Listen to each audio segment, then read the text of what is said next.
مسلمانوں کو اپنے مذہب پر آزادی کے ساتھ عمل کرنے کی ہر جگہ اجازت ہے، تقریباً دنیا کے ہر ملک میں اجازت ہے، چند ایک ملکوں کو چھوڑ دیں، ورنہ آپ آسٹریلیا میں چلے جائیں تو وہاں پر بھی آپ کو مدارس ملیں گے، وہاں پر بھی مسجدیں ملیں گی، وہاں پر بھی لوگ بچے قرآن حفظ کر رہے ہیں، عالم بن رہے ہیں، حافظ بن رہے ہیں، وہاں پر بھی لوگ نمازیں پڑھ رہے ہیں۔ ابھی میرے ایک عالم سے ملاقات ہوئی تھی، کہتے ہیں میں آسٹریلیا میں 14 سال رہا ہوں، تو میں نے کہا آپ 14 سال وہاں آسٹریلیا میں رہے، وہاں جس شہر میں تھے وہاں کے تبلیغی مرکز کے وہ امام تھے، تو میں نے کہا آپ کو کوئی مشکل کبھی پیش آئی وہاں پر؟ تو انہوں نے کہا کہ 14 سال میں مجھے کبھی ایک دفعہ بھی اسلام پر عمل کرنے میں یا اپنے اس حلیے میں مشکل پیش نہیں آئی۔ میں وہاں پر 14 سال اسی شلوار قمیض میں رہا، اسی طرح میں نے سر پہ پگڑی باندھی ہے اور یہی مسلمانوں والا حلیہ رکھا، ایک مسجد کے امام کے طور پہ میں ہر جگہ بھی جاتا رہا، لیکن 14 سال میں مجھے کبھی ایک دفعہ بھی کوئی پریشانی نہیں ہوئی اس حلیے کی وجہ سے یا اپنے مسلمان ہونے کی وجہ سے یا مسجد کے امام ہونے کی وجہ سے۔ تو آسٹریلیا میں جب ایک آدمی اپنے دین پر پوری طریقے سے عمل کر سکتا ہے، پاکستان پر بھی، ہم پاکستان میں رہتے ہوئے بھی عمل کر سکتا ہے، تو آسٹریلیا اور پاکستان میں فرق کیا ہوا؟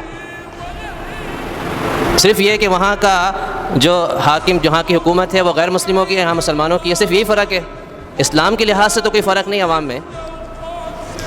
تو ایک مسلمان ملک اور ایک غیر مسلم ملک کے اندر فرق ہونا کیا چاہیے؟ سوچنے کی بات یہ ہے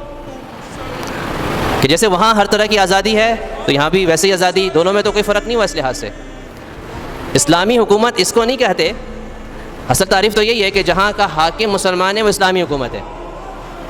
اگرچہ اس نے اسلام کو نافذ نہیں کیا تو بھی ہم اس کو مسلمانوں کی اسلامی حکومت ہی کہیں گے۔ یہ بھی غلط سوچ ہے بعض لوگوں کی، وہ کہتے ہیں کہ جہاں پر اسلام نافذ نہیں ہے وہ اسلامی حکومت نہیں ہے، لیکن حقیقت میں شریعت کے لحاظ سے اسلامی حکومت ہے۔ البتہ یہ اتنی بات ضروری ہے کہ اس حاکم کی ذمہ داری ہے کہ اسلام کو نافذ کرے، ورنہ عند اللہ مجرم ہے، وہ اس کی پکڑ ہوگی،